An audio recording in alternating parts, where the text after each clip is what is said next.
Well, here she is, my Turbopower 2, model U2462. I've had this beautiful girl from brand new. I've owned her possibly about 14 years, something like that, and in all her 14 years she's probably been switched on for about 15 minutes in total.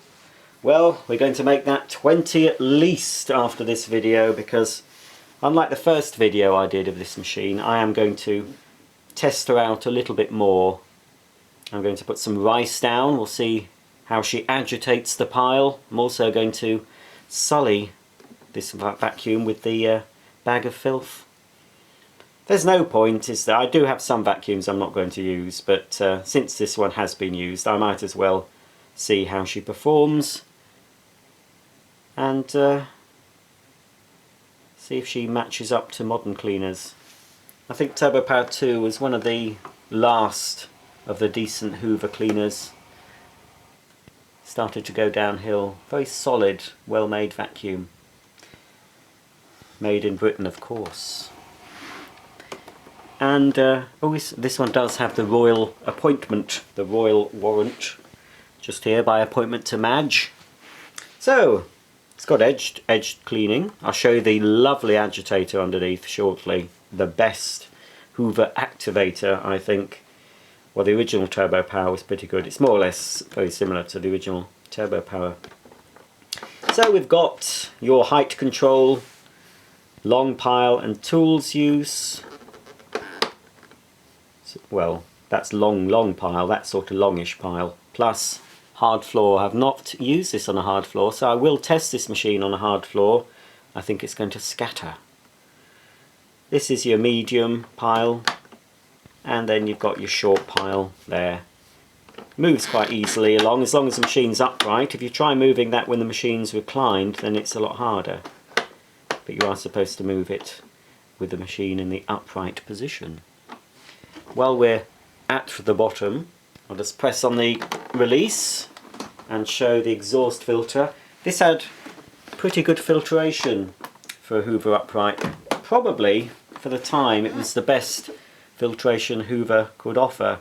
They were still offering their soft bag junior and senior when this machine came out. So the Turbo 2 was sort of like the flagship of the uprights at the time. Still had the original Turbopower, but they didn't have any sort of filtration, of course, apart from the dust bag. This is a clean fan motor as opposed to the dirty fan in the original Turbopower. And here is the micro filter. Oh, hang on a minute. I don't want it to, there we go, a little bit doobry. See how clean that is? It's hardly been used, you see. Oh, I can still smell it. On this filter grill, I did get a job lot of them. Oh, they're horrible. Anyway, Hoover did a little oblong air freshener that fitted in there, and it smelt this. Oh, it was not nice. I can still smell it, although it's not in there anymore. It's still on that plastic. I mean, it's not. It's aged. It's aged okay, the smell, but it wasn't nice. And they didn't give you any options of smell like the original Turbopower. You had 3 or 4 different fragrances to choose from, including the very, very rare Tobacco Clear fragrance, which brings back memories of living in a house full of smokers. Well, my brothers and father smoked. So that's the exhaust vent. Let's turn the machine over and have a look now at the fabulous activator. Here we have the underside of the cleaner, all still very nice, hardly used. The first sign of wear on the underside of these, on many vacuums, of course the base plate would start to scratch, but also the wheels would show pitting and they'd get marked, both the front and the 2 rear wheels. But this one has barely seen any carpet. Hardly any miles on the clock with this machine. A couple of arrows here pointing to the part the date that this particular part was made, not the whole cleaner necessarily. I think I expect I pointed this out in the last video. Just been to have my eyes tested, and they did say I could do with a doodah. I can hardly see it. It's 1992 anyway. May 92 the chassis was manufactured. So being a later model, we have the easy access suction ducting bit here. The first generation, I owned the few of the first generations. This was all moulded one piece, and I think this, because it's quite a narrow air path, it did tend to block. So Hoover decided to give the user quick access without having to undo all the screws. There are 3 screws to remove the base plate. On the earlier versions there was a 4th screw here. This wasn't clear. Let's say it was more or less like that. That covers the belt. The belt is this side. So now we just have this little slide thing. So as you can see, it's quite a narrow air path. It's wide-ish at this end, but then it gets very narrow as it enters the air path. You know, there's quite a sharp bend, so that is where it could become clogged. I personally, even, you know, thinking about it, even doing my bag of filth demonstrations where there is quite a lot of dirt, I've not experienced a clogging of a hose or an air path. I've experienced filters clogging on these bagless things, but now here is the activator, and it's fantastic. Look at the length of these brushes, especially the side brushes. I mean, here they are very long. It was designed to clean very close to the skirting board, and on this side as well. They really do clean close to the edge. There's a nice close-up shot for you of the flared edged cleaning brushes. Obviously this is where the belt is, so there will be probably a line of shame when I do my bag of filth demonstration. Let's turn it on. Hopefully she still works.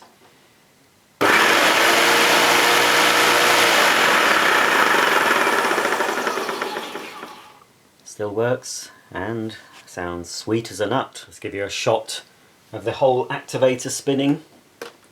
Where is the on-off switch? There it is.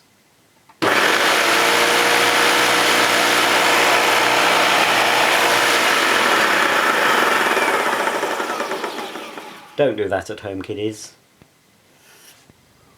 Look at that, it's a fantastic type of agitator.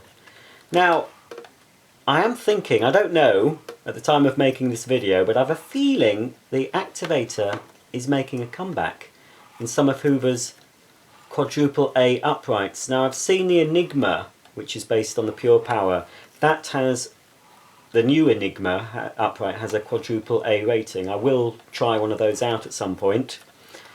And I've looked online at the instruction book and how to change the belt, etc. Now, whether this is just an old illustration or it is representative of how the agitator looks now, but to me it had beta pads. It looked like it had beta pads and brushes like this. But as I say, until I see one in real life, I can't confirm or deny that. Anyway, that's the business end of the Turbopower 2, Hoover's fabulous activator that reactivates the fibres of your carpet. Brought in, of course, first on the original Turbopower series. So as we go up the machine, as you can see, in the middle there is a blanking piece where the original version would have had the piston bag check indicator, and at the top, instead of the piston indicator, we've got the light there and the single on-off switch. Now, because this is a later version, the cable for the machine actually enters the cleaner at the top of the bag compartment. In the earlier versions, they used to enter, just about see where they used to enter. Can you make out there? I don't know if you can pick it up on camera anyway. But there is a hole that would have been the hole anyway, where the flex would have come out on the original Turbopower 2s. So they changed that. And to access the bag, got a little button here, you press down, the whole bag door comes off. As you can see, still lovely and clean. What's the date on the bag door? Can we have a look? It's 93 March. So it's at least as old as March 1983. I might find another one of these date wheels that gives me a later date. If it gives me an earlier date, obviously it won't have been manufactured earlier. Whichever the date I find is the latest will be the latest this machine would have been assembled. Getting some finger marks. I know I shouldn't have had that packet of Monster Munch. Well, it's not. It was a generic Monster Munch type crisp, because I can't eat regular Monster Munch because they're not vegan, but I did find some that were, so you know, one can still eat junk on a vegan diet. Now, here is the bag. Under there's a little red catch which you need to just push up and the bag removes. Oh, there's signs of dirt, I'm afraid, here. A little bit of dirt, isn't there, inside that. Underneath we have two filters. That's still pretty clean. Sponge filter, and I don't think none of these filters are supposed to be washed, I don't think. In the time this machine came out, filters were replaceable, you mustn't wash them, but that's just a sponge, you could easily wash that. But this is a carbon filter, it's supposed to reduce the odours, but never found them very effective. That you certainly can't wash that one, and I never did, but I seem to remember washing these from time to time. When I had lots of these, when they were current models, obviously I wasn't so precious about using them, so they were used quite a lot, and they do get quite dirty inside the bag compartment when you're using it as a regular vac, you know. But now, because this is so precious, the fact that, you know, in this condition they're not common at all. I do apologise for that. I'll have to keep going. I won't be answering it because it will be somebody trying to sell me something. It will stop in a minute. Here is the bag. I'm not sure if they've changed. It's quite an old bag. I've got quite a supply of bags actually. Now it's supposed to be a high filtration bag, and they're supposed to self-seal. Well, they don't actually seal when you take them out, but they do seal when you pull that. Oh, I don't want to pull it because I want to put it back in the machine, but when you pull that along, a little bit of paper covers the bag. Nobody rings me at home, you know. I'm not at home, the phone rings constantly. These nasty people trying to get you to sign up to all sorts. Now, there we go, that's the bag, fairly empty. And then pop the bag door back on. And it's time to turn the machine round, and let's have a look at the onboard tools. At the top we have, again, standard feature on, I don't know of any upright cleaner that doesn't have this feature now anyway. The hook that turns so you can release the cable in one go. And then just here, just out of shot, is the handle and the lower cord hook. So there we go, you can see it now, that's the carry handle, but it does have a carry handle front and back, as the demo video goes. Carry handle at the front there as well as at the back. I'm not sure, let me just see which is most comfortable.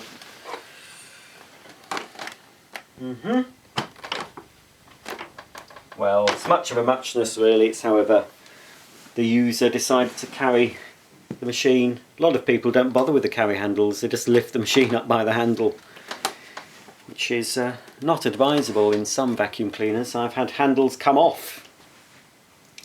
It's my own fault for not lifting them by the carry handle. Onboard hose, but it is not stair cleaning.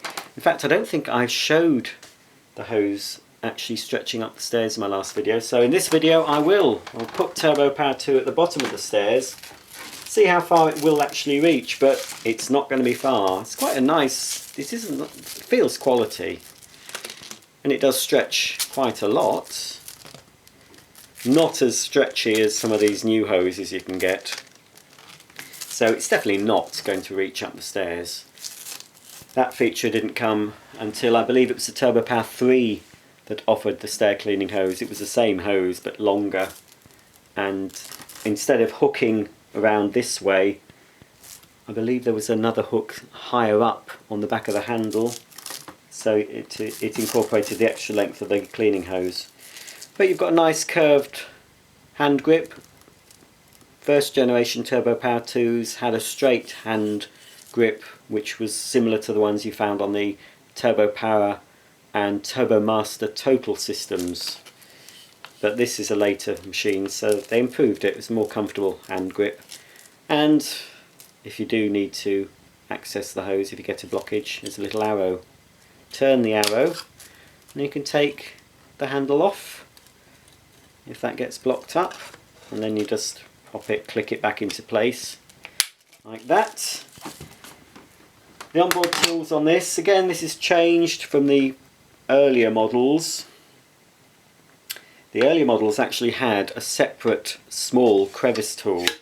On the later variants we've got the scabbard crevice tool that's hiding inside the extension tube.